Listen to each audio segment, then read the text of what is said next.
Hello दोस्तों, आपका भी आइए सर्वप्रथम में स्वागत है। आज का अगर बात करें हम 27 दिसंबर है। आज का जो इम्पोर्टेंट न्यूज़ है मैं उसके सामने आपको डिस्कस करूंगा आप लोग के सामने। जो भी है आप आगामी एग्जाम देने जा रहे हैं 68, 69 यूपीएससी, यूपीपीसीएस जो भी आगामी एग्जाम है उसके पॉइंट ऑफ व्यू से अगर देखा जाए तो बहुत ही इंपॉर्टेंट न्यूज़ होगा आज का। तो इसको आप वीडियो को शुरू से लेकर रास्ता जरूर देखें। तो आप लोग जो भी अभी तक हमारे चैनल को शेयर और सब्सक्राइब नहीं किए हैं तो आप इसको जरूर शेयर और सब्सक्राइब जरूर करें, ताकि जो भी हमारे आगे आने वाले जो नोटिफिकेशन होंगे आपको आसानी से प्राप्त हो सकेगा। चलिए हम लोग देखा जाए आज की न्यूज़ में। तो देखिए अभी हाल ही में कोरोना का जो फिर से कहर जो था कोरोना का, कोविड का जो है ये बहुत सारा चाइना में हमारा बहुत ज़्यादा प्रभाव बढ़ रहा है। चाइना के हिसाब से अगर देखा जाए तो फिर अमेरिका में भी उधर बढ़ रहा है।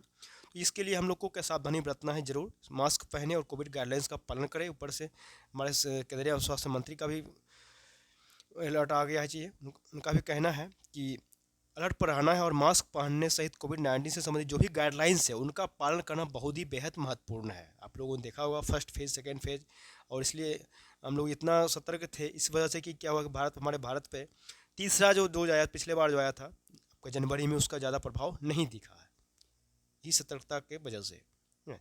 तो जो स्वास्थ्य मंत्री जो हैं मनसुख मांडविया, तो हमारे जो केंद्रीय स्वास्थ्य मंत्री हैं मनसुख मांडविया, उन्होंने ये भी आग्रह किया है कि कोविड-19 पर केवल प्रामाणिक और सत्यापित जानकारी ही साझी की जानी चाहिए। सोमवार को देश भर करीब 100 डॉक्टरों के साथ उन्होंने बैठक किया था। ठीक, उन्होंने कहा कि डॉक्टरों से बीमारी के विभिन्न पहलुओं और उसकी रोकथाम पर प्रबंधन पर लोगों को शिक्षित करने का भी आग्रह किया है। उन्हें कहा कि ये महामारी की रोकथाम और प्रबंधन के विभिन्न जो पहलू है उस पर जानकारी साझा कर रहा है। मैं सभी से केवल सत्यापित जानकारी तक पहुंचने और उसे साझा करने और दूसरों को भी ऐसा करने के लिए प्रोत्साहित करने का आग्रह करता हूं। उन्होंने ये बातें कही हैं। इस बार भी आपका चीन में बहुत अभी लाखों की संख्या में आ रहे हैं कोविड के शिकार। ठीक है, हम लोग को भी सतर्क होने की ज़रूरत है। ठीक है, चलिए आगे चलते हैं। पाकिस्तानी नौका से हथियारों सहित 300 करोड़ रुपए की ड्रग्स जब्त गिरफ्तार। मतलब गुजरात एटीएस एवं भारतीय जल क्षेत्र जो है वहाँ से एक पाकिस्तानी नौका से लगभग 300 करोड़ रुपए का ड्रग्स को जब्त किया गया है। जानकारी के मुताबिक अगर देखा जाए तो जानकारी जो प्राप्त हुआ है उससे ये पता चल रहा है कि 25 दिसंबर की रात में आईसीजीसी अरिंज गश्ती पोत को अंतर्राष्ट्रीय समुद्री सीमा पर तैनात किया गया था, और इसी से ये पता चला है कि ये हुआ है। भारतीय तटरक्षक देखा जाए, यहाँ कहा रहा है हमारे जो भारतीय तटरक्षक है कि बल की गिरफ्त में पाकिस्तानी नौका अल सोहली के क्रू मेंबर्स और बरामद पदार्थ व हथियार। जेलेंस्की ने मोदी से यूक्रेन में शांति के लिए मांगा सहयोग। मतलब यूक्रेन के जो राष्ट्रपति हैं कौन है, वोलोदिमीर जेलेंस्की ने सोमवार को प्रधानमंत्री मोदी से टेलीफोन पर बात की। उन्होंने अपने देश में शांति स्थापित करने में सहयोग मांगा था। जेलेंस्की ने G20 के अध्यक्ष के रूप में भारत में के सफल होने की भी कामना भी किया। बाद के वार्ता के बाद जेलेंस्की ने ट्वीट कर कहा, मैंने भारत के प्रधानमंत्री नरेंद्र मोदी को फ़ोन कर G20 का अध्यक्षता की सफलता की शुभकामना दी है। यूक्रेन में शांति स्थापित करने में भारत का सहयोग चाहता हूं, इसमें भारत की भूमिका का स्वागत करूंगा। मैंने यूक्रेन को दी गई मानवीय सहायता और संयुक्त राष्ट्र में दिए सहयोग के लिए आभार जताया है। भारत की ओर से भी कोई प्रतिक्रिया नहीं दी गई है। आपको सभी लोग को पता है, सभी लोग जान रहे हैं चाहिए कि 10 महीने से जारी यूक्रेन युद्ध को लेकर प्रधानमंत्री मोदी ने कई बार रूस के जो राष्ट्रपति हैं व्लादिमीर पुतिन और आपको यूक्रेनी राष्ट्रपति जेलेंस्की से कई बार बात की है। हमेशा मोदी ने, हमारे जो पीएम है, उन्होंने हमेशा से यूक्रेन में शांति की वकालत की कि यूक्रेन में शांति हो जाए, शांति एवं चैन आए। ठीक है, संयुक्त राष्ट्र उसके लिए उन्होंने संयुक्त राष्ट्र में भी भारत ने शांति के साथ होने की बात भी कहा है। ठीक है, ये बहुत ही इंपॉर्टेंट चीज़ें। अब देखिए आगे है, कोर्ट में मजबूत साक्ष्य बनेगी इतिहास की पुस्तकें। मतलब श्री कृष्ण का जो जन्म स्थान है उसको तोड़े जाने की घटना कल्पना मात्र नहीं है, इसके साक्ष्य इतिहास की पुस्तकों में भी मिलते हैं। मुगल बादशाह औरंगजेब का वह फरमान भी है, इसमें मंदिर की श्री विग्रह को 1670 में आगा ले जाने का जिक्र किया गया है। न्यायालय में श्री कृष्ण जन्मस्थल और शाही मस्जिद ईदगाह के बीच चल रहा जो विवाद है, यह क्या होगा कि यह पुस्तक साक्ष्य भी आम होंगे। अब तक कई पुस्तकों के ऐसे अंश वादे के साथ दाखिल किए गए हैं कि कई अन्य वादी भी इसे साक्ष्य न्यायालय में दाखिल करने की तैयारी में है। वादियों जो उनका ये कहना है, दावा है कि न्यायालय में ये साक्ष्य अहम होंगे। मतलब श्री कृष्ण जो जन्म स्थल हैं मामले में न्यायालय में किताबी साक्ष्यों को भी मजबूत आधार के रूप में पेश किया गया है कि मुगल काल में क्या हुआ था कि मंदिर को किसने तोड़ा, और ये किताबों में दर्ज है। औरंगजेब नामा तारीख यामीन के साथ आधा दर्जन किताबों का हवालावाद के साथ दिया गया है, और इसमें जो है औरंगजेब के द्वारा मंदिर तोड़ कर ईदगाह बनाने का जिक्र किया गया है। श्री कृष्ण जन्मस्थल मामले में एक वादी अधिवक्ता जो है मंदिर प्रताप सिंह न्यायालय में इसे कुछ साक्ष्य प्रस्तुत कर चुके हैं। अधिवक्ता जो वकील हैं उनका ये दावा है कि औरंगजेब के समय जो धर्मस्थल से भगवान के श्री विग्रह आगरा ले जाकर किला स्थित बेगम साहिबा की मस्जिद की सीढ़ियों में दबाए गए थे। अपने दावे के पक्ष में उन्होंने जनवरी 1670 का औरंगजेब का फरमान न्यायालय में दाखिल किया। यह फरमान उन्होंने बीकानेर के संग्रहालय से हासिल किया था। इसमें औरंगजेब ने जन्मस्थल से श्री भगवान के श्री विग्रहों से आगरा ले जाने का फरमान जारी किया है। मुंशी देवी प्रसाद द्वारा लिखी और अशोक कुमार सिंह द्वारा संपादित पुस्तक औरंगजेब नामा में भी यही हवाला दिया गया है, तो इसको देख लेना चाहिए। बहुत ही अच्छी न्यूज़ चाहिए। आगे चल रहे हैं आपका उपभोक्ता आयोगों में तारीख पर तारीख के चलन पर लगी छुट्टी। देखिए सुप्रीम कोर्ट 30 दिनों में अपनी कंपनी अथवा संस्थान का जवाब ना मिला तो हो सकता है एक तरफा फैसला। मतलब उपभोक्ता हित संरक्षण को उच्च प्राथमिकता देते हुए केंद्रीय उपभोक्ता मामले मंत्रालय ने जिला उपभोक्ता आयोग को से लेकर राष्ट्रीय आयोग तक में तारीख पर तारीख के चलन पर पाबंदी लगा दिया है। इससे गैर जरूरी बहाने के सहारे शिकायतों के निपटारे में होने वाले विलंब को रोकने में मदद मिली है। उपभोक्ता जो आयोग में ब्रिटिश काल से चली आ रही लंबी छुट्टियों की परंपरा को बंद कर दिया गया है। उपभोक्ता आयोगों अदालतों में दायर शिकायतों पर संबंधित कंपनियां अथवा संस्थानों का जवाब दाखिल न होने पर एक तरफा फैसला का प्रावधान है। यह सख्ती से लागू किया जाने लगा है। केंद्रीय उपभोक्ता मामले मंत्रालय की इस पहल से फायदे भी दिखने लगे हैं। इसे फायदा भी दिखने लगा है। सचिव जो है रोहित कुमार सिंह ने बताया है कि 1 जुलाई से नवंबर 2022 तक चलाए गए अभियान से सकारात्मक नतीजे आए हैं। मात्र 5 महीने में 90,000 से अधिक शिकायतें निपटाई गई हैं, जबकि पिछले वर्ष की इसी 5 महीने में लगभग 48,000 शिकायतों का निपटारा किया गया था। निपटाए गए मामलों में 16% लंबित हैं। निपटाए मामलों में 16% लंबित मामले हैं। सरकार की पूरी कोशिश उपभोक्ता शिकायतों के दर्ज करने और उसके त्वरित निपटारे की है। अभियान की सफलता को देखते हुए इसमें कई और काम किए जा सकते हैं। राज्यों की जो उपभोक्ता अदालतों में नियुक्ति और उसके बुनियादी ढांचे को विकसित करने पर जोर दिया गया है। जिला स्तर पर ज़्यादातर अदालतों आयोगों में गैर न्यायिक लोगों की नियुक्तियां की गई है। उन्हें सुनवाई व फैसला लिखने में कठिनाई का सामना करना पड़ रहा है, जिससे निपटने के लिए राज्यवार गहन प्रशिक्षण अभियान चलाया जा रहा है। आगे है G20 की अध्यक्षता पर जयशंकर ने भाजपा प्रवक्ताओं को दी थी। मतलब अगले साल जो G20 के सम्मेलन की सफलता के लिए विदेश मंत्री जयशंकर ने भाजपा के प्रवक्ता जो विचारकों मीडिया संयोजकों को संबोधित किया है। उन्हें कहा है कि पार्टी नेताओं के सम्मेलन से जुड़े अंतर्राष्ट्रीय मुद्दों पर भी अहम जानकारियां दी है। आगे चल रहे हैं चाहिए।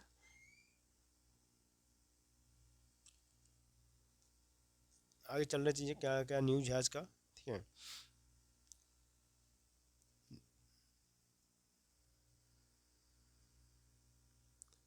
देखिए ये तो आपका जाने रहे चाहिए, पुराना न्यूज है।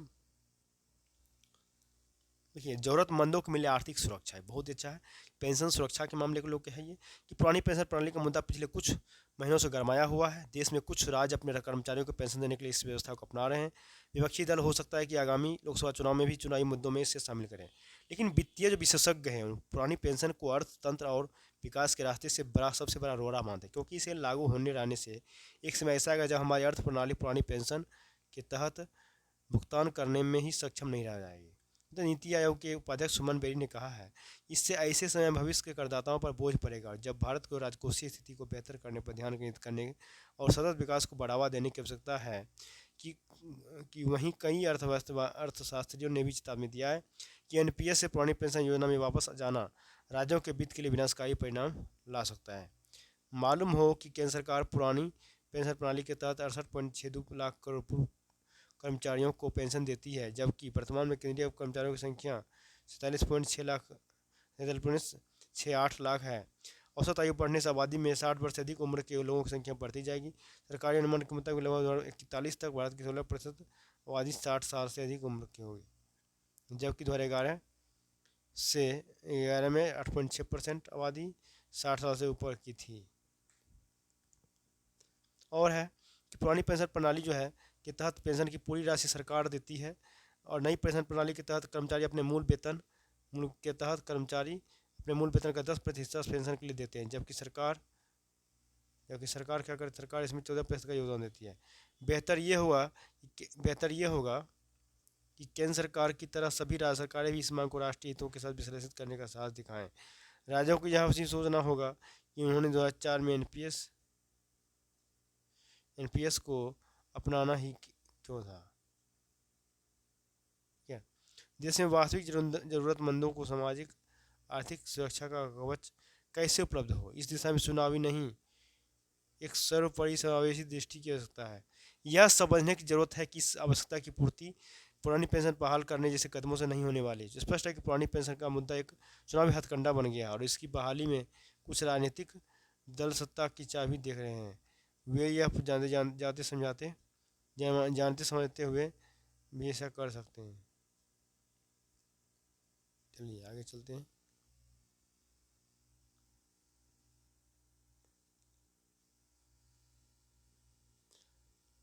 आगे चलिए, बिजनेस पेज जो है, इकोनॉमिक्स पेज। चीन से कच्चे माल के आयात पर संकट संभव, मतलब चीन में जो कोरोना की लहर है उससे क्या हुआ है कि लंबे समय तक बनी रही, तो कई वस्तुओं के उत्पादन के लिए कच्चे माल की किल्लत हो सकती है। हालांकि अभी चीन के से कच्चे माल की आपूर्ति बनी हुई है। चीन से होने वाले कुल आयात 85% हिस्सेदारी कच्चे माल की होती है। जनवरी तक हालात नहीं सुधरे तो कच्चे माल का मूल्य भी बढ़ सकता है, बात जान लीजिए। इससे क्या हुआ कि केमिकल्स और फार्मा क्षेत्र के लिए परेशानी खड़ी हो सकती है। चालू वित्त वर्ष अगर बात करें 22-23 में अप्रैल से लेकर अक्टूबर तक के दौरान भारत ने चीन से 60.27 अरब डॉलर का आयात किया है। इस अवधि में भारत ने चीन को सिर्फ 8.8 अरब डॉलर का निर्यात किया है। इसलिए चीन को किए जाने वाले जो निर्यात हैं उससे प्रभावित होने पर भारत के कुल निर्यात पर खास फर्क नहीं पड़ेगा। ठीक है। Federation of Indian export organization EPO के पूर्व चेयरमैन शरद कुमार सराफ ने बताया कि चीन में उनकी 2 फैक्ट्रियां हैं। कोरोना की वजह से 40% से अधिक कर्मचारी काम पर नहीं आ रहे हैं। सराफ ने बताया कि कच्चे माल का स्टॉक रखने वाले भारतीय कर्मचारियों को तो फिलहाल राहत है। दुनिया में 23 से बढ़ने वाली अर्थव्यवस्था बना रहेगा भारत, मतलब यूरोप युद्ध, चीन में मंदी, ज़्यादा महंगाई और सख्त वित्तीय हालात जैसी चुनौतियों के बावजूद भारतीय अर्थव्यवस्था दुनिया भर में सबसे तेजी में बढ़ने वाली अर्थव्यवस्था में बनी रहेगी। वित्त मंत्रालय से जुड़ी सूत्रों के मुताबिक ये कहना है कि अंतर्राष्ट्रीय मुद्रा कोष IMF ने 2022 के वैश्विक आर्थिक परिदृश्य में कहा।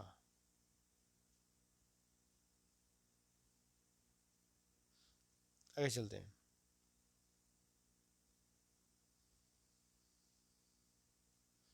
ये हमारा है नेक्स्ट टॉपिक है कि रूस यूक्रेन, उसके बारे में है कि भारतीय अर्थव्यवस्था दुनिया भर में सबसे तेजी से बढ़ने वाली अर्थव्यवस्था बनी रहेगी। वित्त मंत्रालय से जुड़े जो सूत्र है उसका कहना है कि अंतर्राष्ट्रीय जो मुद्रा कोष है IMF है, IMF ने अक्टूबर 2022 के वैश्विक आर्थिक परिदृश्य में कहा है कि वैश्विक चुनौतियों के कारण दुनिया भर की अर्थव्यवस्था जो है मंदी जैसी स्थितियों का सामना कर रही है। वैश्विक जो स्थिति उत्पादन में कमी के कारण IMF ने तब की भारत की आर्थिक वृद्धि का अनुमान भी घटा दिया था। सूत्रों का यह भी कहना है कि IMF में भारतीय अर्थव्यवस्था 2022 में 6.8% और 2023 में 6.1% वृद्धि रहने का अनुमान जताया था। हालांकि सरकार की राय है कि तब भारतीय अर्थव्यवस्था विश्व की कई अर्थव्यवस्थाओं की तुलना में बेहतर होगा। अगला है भारतवंशी अय्यादुरई ने ट्विटर के CEO बनने की इच्छा जताई। भारतीय मूल के जो अमेरिकी नागरिक हैं BS शिवा अय्यादुरई ने ट्विटर का CEO बनने की इच्छा जताई है। शिवा अय्यादुरई ने मात्र 1400 वर्ष की उम्र में ईमेल का आविष्कार लगाया था।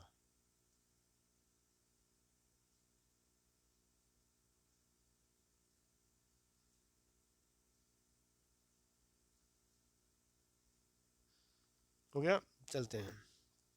हाल ही में एलन मस्क जो है सो ट्विटर के CEO का पद छोड़ने की इच्छा भी जताई थी। एलन मस्क जो थे वो ट्विटर के CEO थे, उन्होंने भी ये बताया था कि हम लोग पद छोड़ देंगे। ठीक है, आगे देखें चीज़ें इसको देख लिए। आगे है 31 दिसंबर के बाद नहीं होगा दाखिल होगा वित्त वर्ष 21-22 का रिटर्न। वित्त वर्ष 21-22 का आयकर रिटर्न जो ITR फाइल जो है वो 31 दिसंबर तक जरूर दाखिल कर लें, ताकि 31 दिसंबर के ऐसे करदाता चाहकर भी ITR फाइल नहीं कर सकेंगे। इसके बाद केवल आयकर विभाग के नोटिस पर ही ITR दाखिल करने का मौका मिल सकेगा। अब तक सामान्यतः बीते वित्त वर्ष का ITR दाखिल करने के लिए अगले वर्ष की 31 मार्च तक का समय मिलता रहा है, लेकिन वित्त वर्ष 21-22 के लिए इस अवधि को 31 दिसंबर तक कर दिया है। ऐसे में वित्त वर्ष 21-22 का रिटर्न दाखिल करने से वंचित करदाता 31 दिसंबर तक विलंब शुल्क के साथ ITR फाइल कर सकते हैं। ठीक है, चलिए ये हम लोग कर दिया RTR फाइल वाला टॉपिक। अमेरिका रक्षा बैग से बौखलाए चीन ने ताइवान की ओर भेजे 71 लड़ाकू विमान। मतलब देखा जाए अमेरिकी रक्षा बैग विधेयक जो है में ताइवान संबंधी प्रावधानों से चीन बौखला गया है। चीन ने अब तक सबसे बड़ी घुसपैठ करते वक्त 24 घंटे के भीतर ताइवान की ओर से न वायुसेना के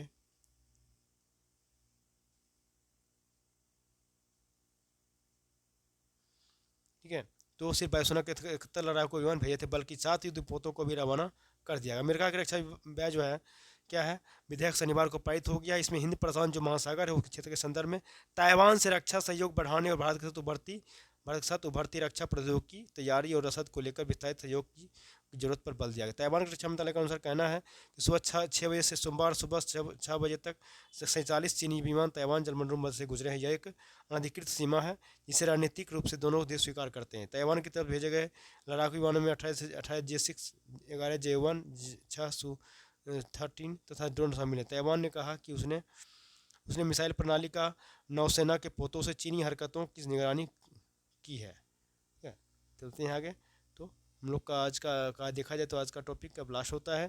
कृपया वीडियो को शुरू से लास्ट तक जरूर देखें। जिन्होंने अभी तक हमारे चैनल को शेयर और सब्सक्राइब नहीं किया तो कृपया आप लोग से गुजारिश रहेगा कि कृपया आप इसको शेयर सब्सक्राइब जरूर करते रहें, ताकि इससे क्या हो कि आपके आने वाले जो नोटिफिकेशन होंगे आपको आसानी से प्राप्त हो सकेंगे। ठीक है, और वीडियो को शुरू से लास्ट तक जरूर देखिए। आप लोग वीडियो पूरा नहीं देख पाते हैं, इसलिए आप लोगों से ये हमारी शिकायत है। और ये भी शिकायत है कि आप लोग सब्सक्राइब नहीं करते। सब्सक्राइब करिए होते अभी तक हमारी संख्या बढ़ी होती।